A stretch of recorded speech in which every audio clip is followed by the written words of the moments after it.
മഹാപൂർ എന്ന് പേരുള്ള ഗ്രാമത്തിൽ വളരെ ഫേമസ് ആയത് ബിർജുവിന്റെ പാനാണ്. ഒരുപാട് ദൂരെ നിന്ന് പോലും ആൾക്കാർ ആ പാൻ കഴിക്കാൻ വരും. ചേട്ടാ, ഞങ്ങൾക്ക് ഒരു സ്പെഷ്യൽ പാൻ ഇട്ട് തരൂ. എനിക്ക് 2 പാൻ തരൂ. ഞാൻ അത് രുചിച്ച് കഴിക്കാൻ പോവുകയാണ്. ആ തരാം മോനെ. ശരി മാമ. അങ്ങനെ എന്താണ് നിങ്ങൾ സ്പെഷ്യലായിട്ട് ചേർക്കുന്നത്? നിങ്ങൾ ഉണ്ടാക്കുന്ന പാന്റെ രുചി വേറെ എവിടെയും കിട്ടുന്നില്ലല്ലോ. ഇത് എനിക്ക് പല വർഷങ്ങളായിട്ട് അനുഭവമുണ്ട് മോനെ. ഏകദേശം 35 കൊല്ലങ്ങളായിട്ടാണ് ഞാൻ ഈ പാൻ ഉണ്ടാക്കുന്നത്. വാഹ് മാമ വാഹ്, ഇത് ശരിക്കും അത്ഭുതം തന്നെയാണ്. ബിർജുവിന്റെ കൈ കൊണ്ട് കിടക്കുന്ന പാൻ കഴിച്ചിട്ട് ജനങ്ങൾ മയങ്ങി പോവുകയാണ്.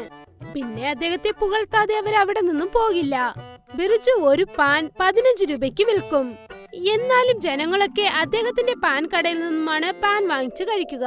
ബിർജുവിന്റെ പാൻ കടയുടെ മുൻപിലായി രവിയുടെ പാൻ കടയും ഉണ്ടായിരുന്നു. രവി ഒരു പാൻ 10 രൂപയെന്ന് വിൽക്കും. സ്പെഷ്യൽ പാൻ വെറും 10 രൂപയാണ്. 10 രൂപ. ചേട്ടാ ഒന്ന് നിൽക്കൂ. ഒരു പ്രാവശ്യം നമ്മുടെ പാന ഒന്ന് വാങ്ങി കഴിച്ചോ കേട്ടാ. ചേട്ടാ, നിങ്ങൾ ഉണ്ടാക്കുന്ന പാനിൽ നമ്മുടെ മാമൻ ഉണ്ടാക്കുന്ന പോലെ ഇല്ലല്ലോ. മനസ്സിലായോ? ചേട്ടാ, അദ്ദേഹം എന്താ ഉണ്ടാക്കുന്ന വെച്ചാൽ അതന്നെയല്ലേ ഞാൻ ഉണ്ടാക്കുന്നത്. അതെന്തായാലും ശരി, ഞാൻ മാമൻ ഉണ്ടാക്കുന്ന പാന് മാത്രമേ കഴിക്കാറുള്ളൂ. രവി അവിടെ വരുന്ന ആൾക്കാരെ വിളിക്കും. പക്ഷെ ആരും അദ്ദേഹത്തിന്റെ പാൻ വാങ്ങി കഴിക്കില്ല. അപൂർവം ചിലർ മാത്രമേ രവിയുടെ കടയിൽ വന്ന് പാൻ കഴിക്കുള്ളൂ. അതുകൊണ്ട് രവിയുടെ കച്ചവടം തീരെ സുഖമില്ല. ഓരോ ദിവസവും വിഷമത്തോടെയാണ് അദ്ദേഹം വീട്ടിലേക്ക് പോവുക. എന്തു പറ്റി ചേട്ടാ? ഇന്ന് പോലും നല്ല രീതിയിൽ കച്ചവടം നടന്നില്ല എന്ന് തോന്നുന്നു. ആ ബിർജു മാമൻ ജീവനോടെ ഉള്ളത് വരെ നമ്മൾ കച്ചവടം ചെയ്യാൻ പറ്റിയ സംശയമാണ്. വേറെ ഏതെങ്കിലും നാട്ടിൽ പോയിട്ട് പാൻ കട വെച്ചാലോ എന്ന് ആലോചിക്കുക. ഞാൻ എവിടേക്കും വരില്ല. ഈ ഗ്രാമത്തിലാണ് എല്ലാം ഉള്ളത്. പക്ഷെ വരുമാനത്തിന് ഒരു വഴിയില്ലാതായി പോയല്ലോ. അത് നിങ്ങളുടെ പ്രശ്നമാണ്. അത് നിങ്ങൾ വേണം തീർക്കാൻ. അതിന് ഞാനെന്ത് ചെയ്യാനാ? പിന്നെ ഒരു കാര്യം പറയാൻ മറന്നുപോയി. നാളെ എന്റെ അനിയൻ ഇവിടേക്ക് വരുന്നുണ്ട്. കുറച്ചു ദിവസം അവൻ ഇവിടെയാ താമസിക്കുക. ഇതെന്താ ഇപ്പൊ പുതിയ പ്രശ്നം വന്നല്ലോ? എന്താ, നിങ്ങൾ എന്തെങ്കിലും പറഞ്ഞോ? ഇല്ലല്ലോ. രവിയുടെ പ്രശ്നങ്ങൾ അധികരിച്ചുകൊണ്ടേ പോയി. ഒരു വശത്ത് നല്ല വരുമാനവുമില്ല, മറ്റേ വശത്ത് അദ്ദേഹത്തിന്റെ ഭാര്യയുടെ ശല്യവും. പിന്നെ ദിവസം അടുത്തതുമായി. നേരം വെളുത്തതും തന്നെ ഗ്രാമത്തിലെ ജനങ്ങളൊക്കെ തിടുക്കത്തിലായിരുന്നു. ബിർജുവും രവിയും അവരുടെ പാൻ കട തുറന്നു. എന്നത്തെയും പോലെ ബിർജു തന്റെ കട തുറന്നതും തന്നെ അദ്ദേഹത്തിന്റെ കസ്റ്റമേഴ്സ് ഒക്കെ എത്തി. ഒന്നും മനസ്സിലാവുന്നില്ല. എന്റെ പാൻ കട എപ്പോഴാണ് ഓടാൻ പോകുന്നുണ്ട് അറിയില്ലല്ലോ. രവി വളരെ വിഷമത്തോടെ പാൻ കടയിൽ ഇരിക്കുകയായിരുന്നു. ആ മാമ, നമസ്കാരം മാമ. എന്താ നീ ദൂരത്ത് നിന്ന് നമസ്കാരം പറയുള്ളൂ? ഇല്ല നീ അടുത്ത് വരില്ലേ? എന്താ മാമ ഇങ്ങനെ പറയുന്നത്? മുകേഷ് തന്റെ മാമന്റെ കാലിൽ വീഴ്ന്നു വണങ്ങി. മുകേഷ് രവിയുടെ കണ്ണുകളിലേക്ക് നോക്കി. എന്തു പറ്റി മാമ? നിങ്ങൾ വല്ലാതെ മെലിഞ്ഞ് കാഞ്ഞുപോയി കിടക്കുന്നുണ്ടല്ലോ. എന്റെ ചേച്ചി നിങ്ങളെ മര്യാദയ്ക്ക് നോക്കുന്നില്ലേ? ഇതൊക്കെ നിന്റെ ചേച്ചീന്റെ അടുത്താണ് നീ ചോദിക്കേണ്ടത്. മുകേഷിന്റെ ശ്രദ്ധ രവിയുടെ കണ്ണുകളിൽ പെട്ടു. രവി ബിർജുവിന്റെ പാൻ കട തന്നെ ശ്രദ്ധിച്ചു നോക്കുകയായിരുന്നു. എന്തു പറ്റി മാമ? അപ്പൊ തൊട്ട് ഈ പാൻകാരനെ തന്നെയാണല്ലോ നിങ്ങൾ നോക്കി പേടിപ്പിച്ചോണ്ടിരിക്കുന്നത്. എന്തെന്ന് പറയാനാ? നീ കണ്ടില്ലേ, ആ കട എപ്പം നോക്കിയാലും തിരക്കുണ്ടായിക്കൊണ്ടിരിക്കും. പിന്നെ എനിക്കൊരു കടയുണ്ടല്ലോ, ഒരു കസ്റ്റമർ പോലും വരുന്നേ ഇല്ല. ആ ബിർജു പാനിൽ അങ്ങനെ എന്താണ് ചേർക്കുന്നത് എനിക്ക് മനസ്സിലാവുന്നേ ഇല്ല. കസ്റ്റമർ ആണെങ്കിൽ അയാൾ എങ്ങനെയാണ് വലിച്ചു കൊണ്ടുവരുന്നത് മനസ്സിലാവുന്നില്ല. അയാൾ ഇവിടെ കട ഇടുന്നവരെ എനിക്ക് തീർച്ചയായിട്ടും ഇവിടെ ഒരു കച്ചവടവും ഉണ്ടാവില്ല. എന്റെ അടുത്ത് ഒരു വഴിയുണ്ട് മാമ. ആ തിരക്കൊക്കെ നിങ്ങളുടെ പാൻ കഴിക്കുന്ന പോലെ ചെയ്യാം. പിന്നെ നിങ്ങൾ അദ്ദേഹത്തിനായിട്ട് അധികമായിട്ട് കാശുണ്ടാക്കാം. എങ്ങനെ? മുകേഷ് തന്റെ ഐഡിയ രവിയുടെ കാതുകളിൽ പറഞ്ഞു. പക്ഷേ ഇതിലൊരു പ്രശ്നമൊന്നും വരില്ലല്ലോ. അയ്യോ, ഇതിലൊന്നും ഒരു പ്രശ്നം വരില്ല. കുറെ പേര് പാനിൽ ഇത് ഇടാറുണ്ട്. പിന്നെ ഒരാള് ഒരു പ്രാവശ്യം കഴിച്ചാൽ മതി, പിന്നെ കഴിച്ചോണ്ടിരിക്കും. എന്നാ ശരി, ഒരു പ്രാവശ്യം നമുക്ക് ചേർത്ത് നോക്കാലോ. ഞാനത് വാങ്ങിട്ട് വരാം. മുകേഷ് എവിടേക്കോ പോയി. പിന്നെ രവി ബിർജുവിന്റെ കടയെ ചിരിച്ചുകൊണ്ട് നോക്കി. ഇനി ഞാൻ നോക്കട്ടെ നമ്മുടെ പാൻ എങ്ങനെ വിൽക്കാതിരിക്കുന്നുണ്ടെന്ന്. കുറച്ചു സമയത്തിന് ശേഷം മുകേഷ് ആ സാധനം വാങ്ങിക്കൊണ്ടുവന്നു. എല്ലാ പാനിലും കുറച്ച് കുറച്ച് മിക്സ് ചെയ്യും മാമ. ശരി, എന്നാ ഇപ്പൊ ഞാൻ പുറപ്പെടട്ടെ, ചേച്ചിനെ പോയി കാണണം. മുകേഷ് രവിയുടെ കാലുകളിൽ വീഴ്ന്നു വണങ്ങി. ആ സന്തോഷമായിട്ടിരിക്കും മോനെ. പിന്നെ അവിടെ നിന്നും അദ്ദേഹം പോയി. രവി ആ സാധനം മിക്സ് ചെയ്ത് പാൻ ചെയ്തു. ഫ്രീ ആയിട്ടുള്ള പാൻ, ഒരു പാൻ ഫ്രീ. വരൂ വരൂ, വന്ന് കഴിക്കൂ. ഇതുപോലെ പാൻ നിങ്ങൾ കഴിച്ചിട്ടേ ഉണ്ടാവില്ല. രവിയുടെ ശബ്ദം കേട്ടതും ജനങ്ങൾ അവനെ തിരിഞ്ഞു നോക്കി. രവിക്ക് വല്ലത് പ്രാന്തങ്ങം പിടിച്ചോ? പാന് ഫ്രീ ആയിട്ട് തരാന്ന് പറയുന്നു. എനിക്കെന്താ തോന്നുവെച്ചാൽ കച്ചവടത്തിന് വേണ്ടിയുള്ള ഇതിനു വേണ്ടിയാണ് തരുന്നത്. ശരി എന്നാ വാ, നമുക്ക് അതൊന്ന് വാങ്ങി കഴിച്ചു നോക്കാം. ബിർജുവിന്റെ ഒരു ചില കസ്റ്റമേഴ്സ് രവിയുടെ പാൻ കടയിലേക്ക് വന്നു. എനിക്ക് ഫ്രീ ആയിട്ട് ഒരു പാൻ തരൂ. ആ, എനിക്കും വേണം. രവി രണ്ടുപേർക്കും പാൻ നൽകി. അത് കഴിച്ചതും തന്നെ അവർ സന്തോഷവാന്മാരായി. പിന്നെ മുഖം പ്രസന്നമായി. എന്റെ പൊന്നോ, ഇത് വളരെ നന്നായിട്ടുണ്ടല്ലോ. ഇതുപോലെ പാൻ ഞാൻ എന്റെ ജീവിതത്തിൽ കഴിച്ചിട്ടേ ഇല്ല. വാവ് വാവ്, സൂപ്പർ പാൻ തന്നെയാ മോനെ. തന്റെ പാനിനെ കുറിച്ച് പറഞ്ഞതിൽ രവിക്ക് നല്ല സന്തോഷം തോന്നി. ഇനൊരു പാൻ തരൂ. ഒരു പാനാണ് ഞാൻ ഫ്രീ ആയിട്ട് തരിക.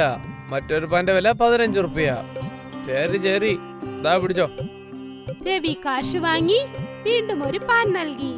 ഇവർ രണ്ടുപേരെയും കണ്ട് ഇനിയും കുറെ കസ്റ്റമേഴ്സ് രവിയുടെ പാൻ കഴിക്കാനായി എത്തി. ഞങ്ങൾക്കും ഫ്രീ പാൻ തരൂ. എനിക്കും. ആരൊക്കെയാണോ ഫ്രീ ആയിട്ട് പാൻ വാങ്ങി കഴിച്ചത് അവരൊക്കെ വീണ്ടും ഒരു പാൻ വാങ്ങി. ആ ദിവസം മുഴുവൻ രവിയുടെ വരുമാനം അധികരിച്ചു. അന്ന് രവി വളരെ സന്തോഷവാനായി. അതുകൊണ്ട് അദ്ദേഹം തന്റെ വീട്ടിലേക്ക് സ്വീറ്റ് വാങ്ങിക്കൊണ്ടു പോയി. എന്താ മാമ, ഭയങ്കര സന്തോഷത്തിലാണല്ലോ. ഇന്ന് എന്താ കാര്യം? നിന്റെ ഐഡിയ വർക്കൗട്ട് ആയി മോനെ. ആദ്യമായിട്ടാണ് ഞാൻ ഇത്രയും കാശ് ഒറ്റ ദിവസം കൊണ്ട് ഉണ്ടാക്കിയിരിക്കുന്നത്. എന്റെ പൊന്നോ, ഇതാ സമർണ, നിനക്ക് ഇഷ്ടപ്പെട്ട സ്വീറ്റ് കൊണ്ടുവന്നിട്ടുണ്ട്. പിന്നെ ഇന്നത്തെ വരുമാനം? രവി തന്റെ അധ്വാനത്തിന് കിട്ടിയ പണം സ്വർണ്ണയുടെ കയ്യിൽ നൽകി. അത് കണ്ടിട്ട് അവൾക്ക് ആശ്ചര്യം തോന്നി. അല്ല, എന്താ ഇത്? ഇന്നെന്തെങ്കിലും പുതിയ മന്ത്രം കണ്ടുപിടിച്ചോ നിങ്ങൾ? ചേച്ചി, ഇതിനൊക്കെ കാരണം ഞാൻ തന്നെയാണ്. ഇനി ദിവസവും നമ്മുടെ മാമൻ കുറെ കാശുകൾ ഉണ്ടാക്കി കൊണ്ടുവരും. കൊള്ളാലാനിയ. സ്വർണ്ണ തന്റെ അനുജനെ വളരെ പ്രശംസിച്ചു. രവി ആ വസ്തു ദിവസവും അവന്റെ പാനിൽ ചേർക്കാൻ തുടങ്ങി. കസ്റ്റമേഴ്സ് ആ പാൻ കഴിക്കാനായി വീണ്ടും വീണ്ടും അവിടേക്ക് എത്തി. ബിർജുവിന്റെ കസ്റ്റമേഴ്സ് ഒരുപാട് പേർ ഇപ്പോൾ രവിയുടെ പാൻ കഴിക്കാൻ തുടങ്ങി. ബിർജുവിന്റെ പാൻ കട ഇപ്പോ കാലിയായി. ഇത് കണ്ടിട്ട് ബിർജുവിന് വിഷമം തോന്നി. അയ്യോ എന്റെ ദൈവമേ, നിന്റെ എന്ത് കളിയാണ് ഇത്? നിന്റെ ആശീർവാദവും കൃപയും എപ്പോഴും എന്റെ അടുത്ത് ഉണ്ടാവണം ദൈവമേ. ബിർജു ദൈവത്തോട് പ്രാർത്ഥിച്ചുകൊണ്ടിരുന്നു. അദ്ദേഹത്തിന്റെ കടയിലേക്ക് ഒരു കസ്റ്റമർ വന്നു. ഒരു പുതിയ കസ്റ്റമർ. അമ്മ, ഒരു പാൻ തരൂ. ബിർജു ആ കസ്റ്റമറിന് പാൻ നൽകി. എന്നിട്ട് 15 രൂപ വാങ്ങി. പിന്നെ അതേ കസ്റ്റമർ രവിയുടെ കടയിലേക്ക് പോയി. പിന്നെ അദ്ദേഹം അവിടെ നിന്നും ഒരു പാൻ വാങ്ങി. പിന്നീട് തന്റെ കാറിൽ കയറി അദ്ദേഹം അവിടെ നിന്നും പോയി. കുറച്ചു സമയത്തിന് ശേഷം വീണ്ടും അദ്ദേഹം തിരിച്ചു വന്നു. പിന്നീട് നേരെ രവിയുടെ കടയിലേക്ക് പോയി. അദ്ദേഹം രവിയുടെ കൈകളിൽ വിലങ്ങിട്ടു. പാവപ്പെട്ട ജനങ്ങൾക്ക് നീ അഫിൻ കളഞ്ഞിട്ടാണോ പാൻ കൊടുക്കുന്നത്? ഇല്ല സാർ, അത് കള്ളത്തരാണ്. ഞാൻ അഫിനൊന്നും കളഞ്ഞിട്ടില്ല. ഞാൻ നാർക്കോട്ടിക് ഡിപ്പാർട്ട്മെന്റിൽ ചേർന്നവനാണ്. ഞങ്ങൾക്ക് ആദ്യം തന്നെ വിവരം കിട്ടിയിട്ടുണ്ട്, ഈ ഗ്രാമത്തിൽ ആരോ ഒരു പാൻകാരൻ അഫിൻ കലർന്ന് പാൻ കൊടുക്കുന്നുണ്ടെന്ന്. ഞാൻ നിങ്ങളുടെ 2 കടയിന്റെ പാൻ ചെക്ക് ചെയ്തപ്പോൾ അപ്പോഴാണ് അറിഞ്ഞത് നിന്റെ പാനിൽ അഫിൻ കലർന്നിട്ടുണ്ടെന്ന്. ഇനി നിന്റെ ജീവിതം മുഴുവനും നീ ജയിലിൽ തന്നെ ഇരുന്നോളണം. പോലീസുകാർ രവിയെ അറസ്റ്റ് ചെയ്തു. പിന്നീട് അവനെ ജയിലിൽ അടച്ചു. അവന് പണത്തിനോട് അത്യാഗ്രഹമായതുകൊണ്ട് അവന്റെ ജീവിതം തന്നെ നശിച്ചു. എന്റെ കുരുട്ട് ബുദ്ധിന് എന്തിനങ്ങനെ തോന്നിയെന്ന് അറിയില്ലല്ലോ. ഞാൻ എന്റെ അളിയന്റെ വർത്തമാനം കേട്ടിട്ട് ഇതുപോലെ ചെയ്യേണ്ട ആവശ്യമില്ലായിരുന്നു. അത്യാഗ്രഹം കൊണ്ട് എന്റെ ജീവിതം തന്നെ നാശമായി പോയല്ലോ. ഒരുപക്ഷെ പാനിൽ അഫിൻ അവൻ കലർന്നില്ലായിരുന്നെങ്കിൽ അവൻ ഈ അവസ്ഥ വരില്ലായിരുന്നു. അത്യാഗ്രഹം ഒരിക്കലും നല്ലതല്ല. രാധിക കുട്ടിക്കാലം തൊട്ട് ആമ്പിള്ളേരുടെ കൂടെ കറങ്ങുമായിരുന്നു. ആമ്പിള്ളേരുടെ കൂടെ കറങ്ങുന്നതുകൊണ്ട് അവൾക്ക് വെറ്റ കഴിക്കുന്ന ശീലമായി. ആ സ്വഭാവം വലുതായപ്പോഴും മാറിയില്ല. ഇന്ന് വിവാഹത്തിന് ശേഷം ഭർത്താവിന്റെ വീട്ടിലേക്ക് പുറപ്പെടാറായി. അവളുടെ അമ്മ പറഞ്ഞു മനസ്സിലാക്കിക്കാൻ നോക്കി. മോളെ, നിന്റെ വായിക്കും വെറ്റയ്ക്കും നിയന്ത്രണം വേണം. ഭർത്താവിന്റെ വീട്ടിലേക്കാണ് നീ പോകുന്നത്. നീ ചെയ്യുന്ന തോന്നിവാസം എല്ലാം കണ്ടു നിൽക്കാൻ നിന്റെ അമ്മയും അച്ഛനൊന്നും അവിടെ ഇല്ല. അവിടെ അമ്മായിയമ്മയും അമ്മായിയച്ഛനും കാണും. അവര് പറയുന്ന പോലെ നീ കേൾക്കാൻ പാടുള്ളൂ. 2-3 ദിവസമൊക്കെ ഞാൻ സഹിക്കും. പിന്നെ അമ്മായിയമ്മ കൂടുതൽ സംസാരിക്കാൻ പോയാ ഞാൻ വയലൊരു വെറ്റയിട്ട് ചവച്ച് അവരുടെ മുഖത്തേക്ക് തുപ്പും. ഭർത്താവിന്റെ വീട്ടിലെത്തിയതിനു ശേഷം രാധിക 1-2 ദിവസം ഒരുപാട് കൺട്രോൾ ചെയ്തു. എന്നിട്ട് വെറ്റ കഴിച്ചില്ല. പക്ഷെ ഒരുപാട് ദിവസമൊന്നും അവൾക്ക് നിയന്ത്രിക്കാൻ കഴിഞ്ഞില്ല. ഒരു ദിവസം രാധികയുടെ അമ്മായിയമ്മ എഴുന്നേറ്റപ്പോ അവരുടെ ചുമരിൽ ചുമന്ന നിറത്തിലെ വെറ്റയുടെ കറ കണ്ടു. രാഹുൽ, നീയാണോ വെറ്റ കഴിച്ച് ഇവിടെ തുപ്പിയിട്ടത്? അല്ലമ്മേ, തുപ്പിയത് ഞാനല്ല. പിന്നെ എങ്ങനെയാണ് ഈ ചുമരില് വെറ്റയുടെ കറ പുരണ്ടത്? അമ്മേ, അത് പിന്നെ രാധികയാണ് വെറ്റിലപ്പാക്ക് മുറുക്കുന്നേ. എന്താ മോളോ? ഒരു കാര്യം ഞാൻ ഇപ്പോഴേ പറഞ്ഞേക്കാം. ഇനി മേലാൽ ഈ വീട്ടിനകത്ത് ഞാൻ വെറ്റ കണ്ടിട്ടുണ്ടെങ്കിൽ നിന്നെ ഈ വീട്ടിൽ നിന്ന് ഞാൻ പുറത്താക്കും. ഭർത്താവിന്റെ വീട്ടില് വന്നതിന് ശേഷമാണ് രാധികയ്ക്ക് മനസ്സിലായത് അമ്മയുടെ മുമ്പില് ഭർത്താവ് രാഹുൽ വെറും പൂച്ചയാണെന്ന്. ഒരു ദിവസം ഒരു കൊച്ചുകുട്ടി വീട്ടിൽ വന്നു. അമ്മാവ, എന്റെ അച്ഛന് തീരെ സുഖമില്ല. അമ്മ മരുന്ന് മേടിക്കാൻ പോയി. വീട്ടില് കഴിക്കാൻ ഒന്നുമില്ല. എനിക്ക് കഴിക്കാൻ എന്തെങ്കിലും തരാമോ? എനിക്ക് നല്ലോണം വിശക്കുന്നുണ്ട്. ഗുൻഗുൻ, ഞാൻ ഇപ്പൊ തന്നെ നിനക്ക് ഭക്ഷണം കൊണ്ടുവരാം. അവിടെ നിൽക്കേ രാഹുൽ, അവക്ക് നീ ഒന്നും കൊടുക്കാൻ പോകുന്നില്ല. ദേണ്ട ഇങ്ങോട്ട് നോക്കിക്കേ. ഒന്നും മിണ്ടാതെ മര്യാദയ്ക്ക് ഇറങ്ങിക്കോണം. നിന്നോട് പല പ്രാവശ്യം വരരുതെന്ന് പറഞ്ഞിട്ടുണ്ട്. നിനക്കെന്താ മനസ്സിലാവില്ലേ? ഇനി മേലാലി വീട്ടിനകത്ത് വന്നിട്ടുണ്ടെങ്കിലാ അവിടെ ഒരു വടി ഇരിക്കുന്നത് നീ കണ്ടിട്ടുണ്ടല്ലോ. വടി കണ്ടപ്പം പെങ്കുച്ച് അവിടുന്ന് ഓടിപ്പോയി. രാഹുൽ മുറിക്കകത്ത് തിരിച്ചു വന്നപ്പം രാധിക അയാളോട് പറഞ്ഞു, ഏതായിരുന്നു ആ പെങ്കുച്ച്? അതിന് കഴിക്കാൻ ഇത്തിരി ആഹാരം കൊടുത്തെന്ന് വെച്ച് ആകാശം ഇടിഞ്ഞു വീഴുവോ? വിവാഹത്തിന് മുൻപ് നല്ല ധൈര്യം ഉണ്ടെന്നൊക്കെ ആണല്ലോ എന്നോട് പറഞ്ഞത്. എന്നിട്ട് ഇപ്പോഴോ അമ്മ മുമ്പിലുള്ളപ്പോ വായിൽ നാവുണ്ടോന്ന് അന്വേഷിക്കണം. ഒന്ന് പതുക്കെ പറ. നീ സംസാരിക്കുന്നതെങ്ങനെ അമ്മ കേട്ടാ നിന്നെ ഈ വീട്ടിൽ നിന്ന് തന്നെ ഓടിക്കും. എന്റെ അനിയത്തി സംഗീതയുടെ മോള ആ കുട്ടി. അമ്മയ്ക്കിഷ്ടമില്ലാതെ എന്റെ അനിയത്തി സംഗീത അവക്കിഷ്ടപ്പെട്ട ഒരാളെ കല്യാണം കഴിച്ചു. ആ പയ്യൻ ഞങ്ങളുടെ ഗ്രാമത്തിൽ തന്നെ ഉള്ളതാ. കല്യാണശേഷം സംഗീതയുടെ ഭർത്താവിന് അസുഖം ബാധിച്ചു. ഇപ്പൊ സംഗീത ഓരോരോ വീടുകളിൽ ഭക്ഷണം ഉണ്ടാക്കി കൊടുക്കുക. അവൾ ആ കുടുംബത്തെ ഇപ്പം നോക്കുന്നത്. നാണമില്ലേ നിങ്ങൾക്ക്? നിങ്ങളിൽ ഇത്രയ്ക്ക് ധൈര്യം പോലുമില്ലേ? അമ്മയോടൊന്നും പറയാതെ ആ പാവം പെങ്കുച്ചിനെ ഒന്ന് സഹായിച്ചാൽ എന്താ? ഇല്ലില്ല, എനിക്ക് അത്രയ്ക്ക് ധൈര്യമൊന്നുമില്ല. അമ്മ എങ്ങനെ ഇത് അറിയുവാണെങ്കിൽ അമ്മയുടെ സ്വത്തിന്ന് ഒരു തുള്ളി പോലും എനിക്ക് കിട്ടില്ല. പിന്നെ എല്ലാ സ്വത്തും എന്റെ ചേട്ടൻ രമന്റെ പേരിൽ എഴുതി വെക്കും. എന്നാ ശരി, നിങ്ങൾക്ക് ആ പെങ്കൊച്ചിനെ സഹായിക്കാൻ പറ്റില്ലെങ്കിൽ ഞാൻ ആ പെങ്കൊച്ചിനെ സഹായിക്കാം. ഒരു ദിവസം രാധിക വീടിന്റെ മുറ്റത്തിരിക്കുമ്പം ഗുൻഗുൻ എന്ന പെങ്കൊച്ച് റോഡിൽ നിൽക്കുന്നത് അവള് കണ്ടു. നിക്കൂ ഗുൻഗുൻ, ഇവിടെ വന്നേ. ഞാൻ നിന്റെ അമ്മാവിയാ, അറിയുവോ? ഇനി നിനക്ക് എന്ത് ആവശ്യം ഉണ്ടെങ്കിലും എന്നോട് വന്ന് ചോദിച്ചാ മതി. നിനക്ക് ഇന്ന് കഴിക്കാനുള്ള ആഹാരവും ഞാൻ തരാം. എനിക്ക് വേണ്ടി കുറച്ച് വെറ്റ കൊണ്ടുവരാൻ പറ്റുമോ? ഇപ്പൊ രാധിക ദിവസവും ഗുൻഗുന് ആഹാരം കൊടുക്കും. എന്നിട്ട് ഗുൻഗുനെ കൊണ്ട് വെറ്റ മേടിപ്പിക്കും. ഒരു ദിവസം രാധികയുടെ അമ്മായിയമ്മ രാധികയെ കൈയോടെ പിടികൂടി. രാധികയോടൊപ്പം അന്ന് രാഹുലും ഉണ്ടായിരുന്നു. മോളെ, ആ പെൺകുട്ടിക്ക് ആഹാരം കൊടുക്കാനും മാത്രമുള്ള ധൈര്യം നിനക്ക് എങ്ങനെ ഉണ്ടായി? ആ പെൺകൊച്ചിന്റെ അമ്മയൊന്ന് അറിയട്ടെ, എനിക്കെതിരെ പ്രവർത്തിച്ചാലുള്ള ഫലം എന്തായിരിക്കുമെന്ന്. അമ്മേ, നിങ്ങളുടെ മകൾ ഇഷ്ടപ്പെട്ട് വിവാഹം കഴിച്ചെന്ന് വെച്ച് അത്രയ്ക്ക് വലിയ തെറ്റ് ചെയ്തില്ല. അതുമല്ല, നിങ്ങളുടെ മകൾ അങ്ങനെ ചെയ്തു എന്ന് വെച്ച് ഒരു കൊച്ചു കുഞ്ഞിനോട് ഇങ്ങനെയൊക്കെ പെരുമാറണോ? ആ കൊച്ചിന് ഇത്തിരി ചോറ് കൊടുത്തു വെച്ച് നിങ്ങളുടെ വീട്ടിലെ അരിയൊന്നും കുറഞ്ഞു പോകാൻ പോകുന്നില്ല. ഓ, അപ്പൊ നീ എന്നോട് തർക്കിക്കാൻ വരുവാ? ഇനി നീ അതിന്റെ ഫലം അനുഭവിക്കും. ഇപ്പൊ തന്നെ ഭർത്താവിനെയും കൂട്ടി ഈ വീട്ടിൽ നിന്ന് ഇറങ്ങിപ്പോയിക്കോണം. പിന്നെ നമുക്ക് കാണാം നിങ്ങൾ എന്ത് കഴിക്കും, എന്നിട്ട് ആ പെങ്കൊച്ചിന് എന്ത് കഴിക്കാൻ കൊടുക്കുമെന്ന്. നിങ്ങളുടെയൊക്കെ സ്ഥാനം എന്താണെന്ന് നിങ്ങൾ അറിയും. മാലതി രാഹുലിനെയും രാധികയും വീട്ടിൽ നിന്ന് പുറത്താക്കി. രാഹുൽ രാധികയെ അവന്റെ ഒരു കൂട്ടുകാരന്റെ വീട്ടിലേക്ക് കൊണ്ടുപോയി. ആദ്യമൊക്കെ രണ്ടു കുടുംബവും സന്തോഷപൂർവ്വം കഴിഞ്ഞു. പക്ഷെ പിന്നീട് പ്രശ്നങ്ങൾ ഉണ്ടായി. അവസാനം രാഹുലും രാധികയും ആ വീട്ടിൽ നിന്ന് ഇറങ്ങി. ഗ്രാമം മുഴുവനും അവിടെ ഇവിടെയും അലഞ്ഞു നടന്നു. അവിടെ നല്ല വെയിലുണ്ടായിരുന്നു. രണ്ടുപേരും ഒരു മരത്തിന്റെ അടിയിൽ വന്നിരുന്നു. ഇതെല്ലാം ഞാൻ കാരണമല്ലേ ഉണ്ടായത്? എന്റെ അമ്മ എന്നോട് പറഞ്ഞതായിരുന്നു നിയന്ത്രണം വിട്ടൊന്നും ചെയ്യരുതെന്ന്. പക്ഷെ എനിക്കതൊന്നും ചെയ്യാൻ കഴിഞ്ഞില്ല. ഇപ്പൊ എന്നോടൊപ്പം നിങ്ങൾക്കും ബുദ്ധിമുട്ട് നേരിടേണ്ടി വരുന്നു. നീ ഇങ്ങനെ കരയല്ലേ രാധികെ? ഒരുപക്ഷെ ഇതായിരിക്കും നമ്മുടെ തലയിലെഴുത്ത്. അപ്പോഴാണ് അവിടെ ഒരു പ്രായമായ സ്ത്രീ വന്നത്. അവര് മരത്തിന്റെ അടിയിൽ വന്നിരുന്നു. പ്രായമായ സ്ത്രീ വെറ്റ കഴിക്കുന്നു. അവര് രാധികയോട് ചോദിച്ചു, മോളെ, നിനക്ക് വെറ്റ കഴിക്കാൻ വേണോ? രാധികയ്ക്ക് നല്ല വിശപ്പും ദാഹവും ഉണ്ടായിരുന്നു. വെറ്റ കണ്ടപ്പം അവൾക്ക് നിയന്ത്രിക്കാൻ കഴിഞ്ഞില്ല. അതുകൊണ്ട് രാധിക പെട്ടെന്ന് വെറ്റ എടുത്ത് വായിലിട്ടു. നിനക്ക് നല്ല വിശപ്പുണ്ടെന്ന് തോന്നുന്നല്ലോ മോളെ. എന്നാ വെറ്റ വെച്ചിരിക്കുന്ന ഈ പാത്രം നീ തന്നെ അങ്ങ് എടുത്തോ. പ്രായമായ സ്ത്രീ വെറ്റയുടെ പാത്രം രാധികയ്ക്ക് കൊടുത്തിട്ട് പോയി. വെറ്റ കഴിച്ചുകൊണ്ടിരുന്ന രാധിക കുറച്ചു നേരം കഴിഞ്ഞ് അടുത്തുള്ള കല്ലേല് തുപ്പി. ആ കല്ല് പെട്ടെന്ന് സ്വർണമായിട്ട് മാറി. എന്റെ ദൈവമേ, ഈ കല്ല് സ്വർണമായിട്ട് എങ്ങനെ മാറി? രാധിക പെട്ടെന്ന് തിരിഞ്ഞ് ആ പ്രായമായ സ്ത്രീ അവിടെ എല്ലാം അന്വേഷിച്ചു. പക്ഷെ ആ സ്ത്രീയെ അവിടെ ഒന്നും കാണാനില്ല. ഇതിനെല്ലാം കാരണം ആ വയസ്സായ അമ്മയുടെ അനുഗ്രഹമാണ്. പ്രായമായ സ്ത്രീ തന്ന വെറ്റ കഴിച്ച് രാധിക ഏതു വസ്തുവിന് മേലെ തുപ്പുന്നുണ്ടോ ആ വസ്തു സ്വർണമായിട്ട് മാറി. രാധികയും രാഹുലും സ്വർണം വിറ്റ് വലിയൊരു വീട് വാങ്ങി. അവര് ഗുൻഗുന്റെ കുടുംബം അവരോടൊപ്പം തന്നെ കഴിയാൻ വിളിപ്പിച്ചു. മറുഭാഗത്ത് മാലതി അവരെ രണ്ടാമത്തെ മകന്റെയും വിവാഹം കഴിപ്പിച്ചു. മാലതി വിചാരിച്ചത് കുടുംബത്തിലെ മറ്റുള്ള ആൾക്കാരെ പേടിപ്പിച്ച് നിർത്തുന്ന പോലെ രമേശിന്റെ ഭാര്യയും പേടിപ്പിക്കാമെന്നായിരുന്നു. പക്ഷേ അവര് വിചാരിച്ചതൊന്നും നടന്നില്ല.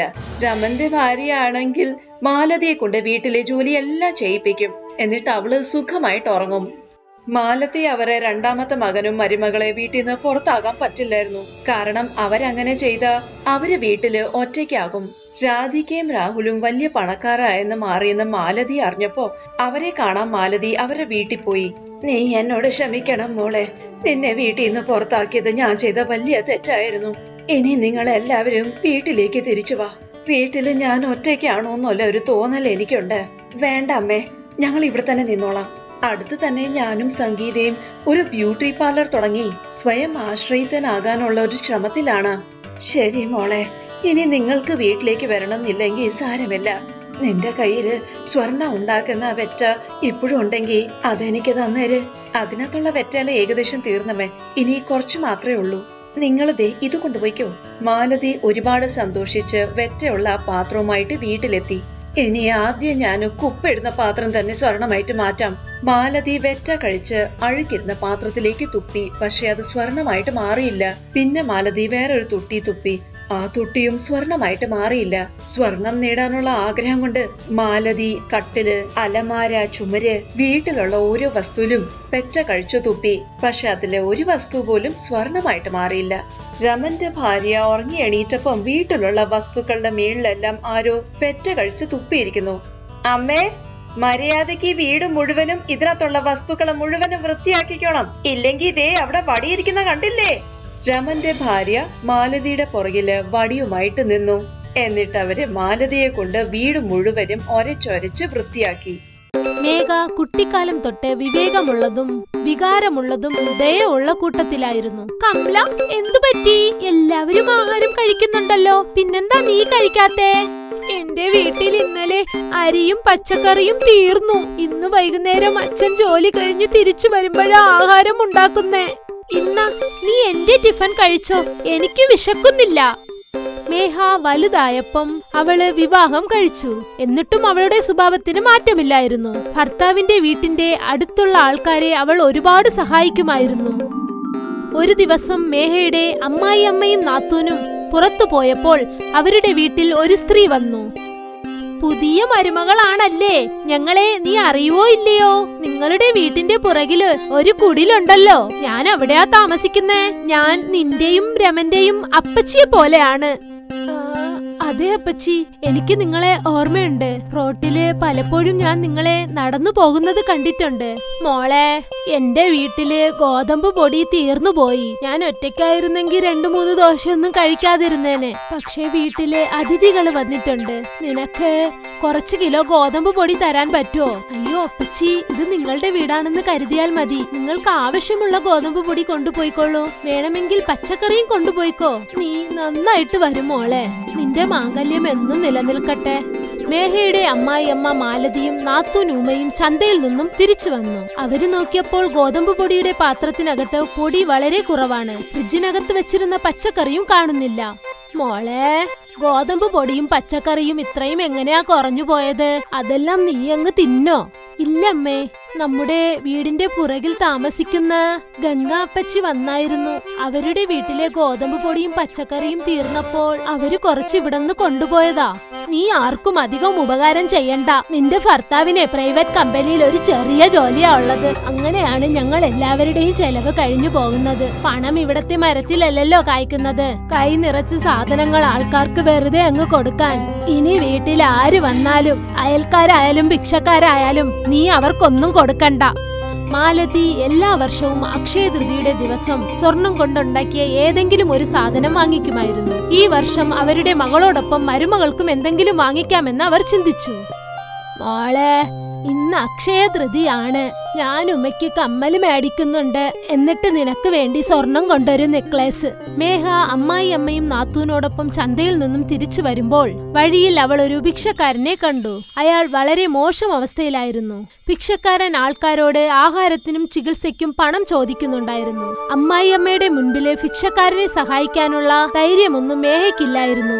പക്ഷേ അന്നു രാത്രി മേഘയ്ക്ക് ഉറക്കം വന്നില്ല. അവൾ തുടർച്ചയായി ആ ഭിക്ഷക്കാരനെ കുറിച്ച് ആലോചിച്ചു. എന്നിട്ട് വിഷമം കൊണ്ട് അവളുടെ കണ്ണുകൾ അങ്ങ് നിറഞ്ഞുപോയി. നേരം വെളുക്കുന്നതിന് കുറച്ചു നേരം മുൻപേ മേഘ എഴുന്നേറ്റു. എന്നിട്ട് കഴുത്തിലിരുന്ന സ്വർണ്ണാഭരണം ആ ഭിക്ഷക്കാരന് കൊടുത്തിട്ട് വന്നു.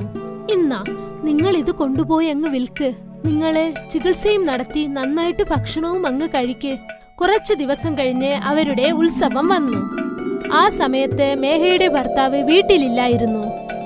മോളെ, നീ എന്താ ആ സ്വർണ്ണ നെക്ലേസ് ഇടാഞ്ഞത്? വർഷത്തില് വളരെ കുറച്ച് ദിവസമല്ലേ ഉള്ളൂ ഇങ്ങനെ സ്വർണവും വെള്ളിയും ഒക്കെ അണിഞ്ഞൊരുങ്ങാൻ ഒരു ദിവസം കിട്ടുന്നത്. അമ്മേ, അത് പിന്നെ അദ്ദേഹം വീട്ടിലില്ല. എനിക്ക് സ്വർണവും ആഭരണവും ഒക്കെ ഇടാനുള്ള മനസ്സ് തോന്നുന്നില്ല. അല്ല, നീ നിന്റെ ഭർത്താവിന്റെ ഓൺലൈൻ പൂജയൊക്കെ ചെയ്യുന്നുണ്ടല്ലോ. ചെല്ലെ, പോയി ചെന്ന് നെക്ലേസ് ഇട്ടിട്ട് വാ. നമുക്ക് ഒരുമിച്ചൊരു സെൽഫിയും കൂടെ എടുക്കണ്ടേ? അമ്മേ, അത് പിന്നെ കാര്യം പറ. അത് പിന്നെ ഞാൻ ആ നെക്ലേസ് ഒരു ഭിക്ഷക്കാരന് കൊടുത്തു. എടീ തെണ്ടി, നിനക്കെന്താ ഭ്രാന്ത് പിടിച്ചോ? നിന്നെ പോലൊരു ഭ്രാന്തിയായി ഈ വീട്ടിൽ താമസിക്കാൻ ഞാൻ ഇനി അനുവദിക്കില്ല. മര്യാദയ്ക്ക് വീട്ടിൽ നിന്ന് ഇറങ്ങിക്കോ. കഴിക്കാനും കുടിക്കാനും ഒന്നുമില്ലാതെ നീ വഴിയിൽ അലഞ്ഞു നടക്കുമ്പോ പണത്തിന്റെ വില നിനക്ക് മനസ്സിലാവും. മേഘയുടെ അമ്മ അന്ന് രാത്രി തന്നെ മേഘയെ വീട്ടിൽ നിന്നും പുറത്താക്കി. അവർ മേഘയ്ക്ക് അവളുടെ ഫോൺ പോലും കൊടുത്തില്ല. മേഘ രാത്രി റോട്ടിൽ അലഞ്ഞു തിരിഞ്ഞു നടന്നു. അവൾ വഴിയിൽ ഒരു പെൺകുട്ടിയെ കണ്ടു. അവൾ മേഘയോട് ആഹാരം ചോദിച്ചു. കൊച്ചമ്മേ, 3 ദിവസമായിട്ടൊന്നും കഴിച്ചില്ല. എനിക്ക് പണം തരാമോ? കൊച്ചമ്മേ, ദൈവം നിങ്ങളെ തീർച്ചയായിട്ടും അനുഗ്രഹിക്കും. നിനക്ക് തരാനായിട്ട് എന്റെ കയ്യിൽ ഒന്നുമില്ലല്ലോ കുഞ്ഞെ. ഇവിടുന്ന് പോയിക്കോ നീ. മേഘ നോക്കിയപ്പോൾ അവളുടെ കണ്ണിൽ നിന്നും ചൂടുള്ള സ്വർണം ഉരുകി താഴെ തറയിലേക്ക് വീഴുന്നു. അല്ല, ഇതെന്താ എന്റെ കണ്ണീന്ന് സ്വർണമാണോ വീഴുന്നേ? മേഘ അവളുടെ കണ്ണിൽ നിന്നും വീഴുന്ന സ്വർണമെല്ലാം കയ്യിൽ വാരിയെടുത്ത് ഭിക്ഷ ചോദിച്ച് പെൺകുട്ടിക്ക് കൊടുത്തു. ഇത് കൊണ്ടുപോയി വിറ്റാൽ മതി. നിനക്ക് ഒരുപാട് പണം കിട്ടും. മേഘ റോട്ടിൽ കൂടി കുറെ ദൂരം നടന്നു പോയപ്പോൾ വഴിയിൽ കുറെ ആൾക്കാരിയ്ക്കുന്നത് കണ്ടു. തണുപ്പ് കാരണം അവർ വിറയ്ക്കുന്നുണ്ടായിരുന്നു. സംവേദന ശ്രവതയുള്ള അവളുടെ മനസ്സ് ഇത് കണ്ടപ്പോൾ അങ്ങ് അലിഞ്ഞുപോയി. എന്നിട്ട് അവളുടെ കണ്ണിൽ നിന്നും സ്വർണം കൊണ്ടുള്ള കണ്ണീർ ഒഴുകി. മേഘ ആ സ്വർണമെല്ലാം ആ പാവങ്ങൾക്ക് എടുത്തു കൊടുത്തു. രാവിലെ ആയപ്പോൾ മേഘ നാട്ടിലെ അറിയപ്പെടുന്ന ഒരു അമ്പലത്തിനടുത്ത് ചെന്നു. എന്നിട്ട് അമ്പലത്തിനു മുൻപിലിരിക്കുന്ന ഭിക്ഷക്കാർക്ക് തന്റെ കണ്ണിൽ നിന്നും ഒഴുകിയ സ്വർണങ്ങൾ എടുത്തു കൊടുത്തു. മേഘയുടെ അമ്മായിയുടെ കൂട്ടുകാരി നന്ദിനി അമ്പലത്തിൽ പൂജ ചെയ്യാൻ വന്നിരുന്നു. അവര് നോക്കിയപ്പോൾ മേഘ കണ്ണിൽ നിന്നും സ്വർണ്ണ കണ്ണീരെടുത്ത് പാവങ്ങൾക്ക് കൊടുക്കുന്നത് കണ്ടു. നന്ദിനി പെട്ടെന്ന് മാലതിയുടെ അടുത്ത് ചെന്നു. എന്നിട്ട് പറഞ്ഞു, മാലതി, നീ വെറും പാവമാണെന്നല്ലേ എല്ലാരോടും പറയുന്നത്? നിങ്ങളുടെ മരുമകൾ അമ്പലത്തിനടുത്ത് പാവങ്ങൾക്ക് സ്വർണം കൊടുക്കുന്നു. അവളുടെ കണ്ണീന്നേ സ്വർണ്ണ കണ്ണീരാ വരുന്നത്. മേഘയുടെ കണ്ണിൽ നിന്നും സ്വർണം കൊണ്ടുള്ള കണ്ണീരാ വരുന്നതെന്ന് അമ്മായിയമ്മയും നാത്തൂനും അറിഞ്ഞപ്പോൾ അവരോടി അമ്പലത്തിനടുത്തെത്തി. എന്നിട്ട് ഒരുപാട് സ്നേഹത്തോടെ മേഘയെ വീട്ടിൽ കൊണ്ടുവന്നു. ഞങ്ങളോട് ക്ഷമിക്കണം മോളെ, ഞങ്ങൾക്കറിയത്തില്ലായിരുന്നു നിന്റെ കണ്ണിൽ നിന്നും സ്വർണ്ണ കണ്ണീരാ വീഴുന്നതെന്ന്. ഞാൻ നിന്നോട് ചെയ്തതൊന്നും ശരിയല്ലായിരുന്നു. എന്നാ നീ ഇവിടെ ഒന്ന് കരഞ്ഞേ, എന്നിട്ട് ഞങ്ങൾക്ക് സ്വർണം വാരി താ. അമ്മേ, നിങ്ങൾ പറഞ്ഞതുകൊണ്ടോ അതോ എനിക്ക് തോന്നിയതുകൊണ്ടോ എനിക്ക് കരയാൻ പറ്റില്ല. കഷ്ടത്തിലുള്ള ആൾക്കാരെ കാണുമ്പോഴോ അതോ ഭിക്ഷ ചോദിക്കുന്ന ആൾക്കാരെ കാണുമ്പോഴോ മാത്രമേ എന്റെ മനസ്സലിഞ്ഞ് ഞാൻ കരയുന്നത്. എന്തു വിഡിത്തോ നീ വിളിച്ചു പറയുന്നേ? ഇപ്പൊ തന്നെ ഞാൻ നിന്നെ ഒന്ന് കരയിപ്പിക്കട്ടെ. മാലതി തീ കത്തിച്ചു. എന്നിട്ട് പിന്നെ മകളോട് പറഞ്ഞു, ഉമ്മ, നീ മേഘയുടെ കാല് പിടിക്ക്, ഞാൻ അവളുടെ കൈ പിടിക്കാം. നമ്മൾ ഇവളെ തീയുടെ മുകളിൽ വെച്ചാലേ അവൾ എങ്ങനെയെങ്കിലും കരയും. അമ്മായിയമ്മയും നാത്തൂനും കൂടെ ചേർന്ന് മേഘയെ തീയുടെ മുകളിൽ കൊളുത്തിയിട്ടു. മേഘ ഒച്ചയിട്ട് കരഞ്ഞു. എന്നെ രക്ഷിക്ക്, ആരെങ്കിലും ഒന്ന് രക്ഷിക്ക്. എടി, നീ എന്തിനാ ഇങ്ങനെ ഒച്ചയിടുന്നത്? കരയാനല്ലേ നിന്നോട് പറഞ്ഞേ. അപ്പോഴാണ് മേഘയുടെ ഭർത്താവ് രമൻ വീട്ടിലെത്തിയത്. അവൻ പെട്ടെന്ന് മേഘയെ തീയുടെ പുറത്തുനിന്നും പുറത്തു മാറ്റി. അമ്മേ, അമ്മയ്ക്ക് എന്താ ഭ്രാന്ത് പിടിച്ചോ? അമ്മ എന്തായി കാണിക്കുന്നേ? തീയുടെ മുകളിൽ പിടിച്ചു വെച്ച് എന്തിനാ ഇവിടെ കൊല്ലാൻ ശ്രമിക്കുന്നേ? നിന്റെ ഭാര്യയുടെ കണ്ണീന്ന് സ്വർണ്ണ കണ്ണീരാ വീഴുന്നേ. അവള് കരഞ്ഞാലല്ലേ നമ്മള് വലിയ പണക്കാരാകൂ. ഈ പണ്ടാരം എന്താ കരയാത്തത്? നാട്ടുകാരിന്നെല്ലാം അറിഞ്ഞിട്ട് തന്നെയാ ഞാൻ വരുന്നത്. മേഘയുടെ സ്വർണ്ണ കണ്ണുനീർ ഈശ്വരൻ കൊടുത്ത അത്ഭുതകരമായ ഒരു വരദാനമാണ്. അത് സംഭവിക്കുന്നത് കരുണ കൊണ്ടാണ്. നമുക്കിത് ഒരിക്കലും ഇവളെ കൊണ്ട് നിർബന്ധിച്ച് ചെയ്യിക്കാനാവുകയില്ല.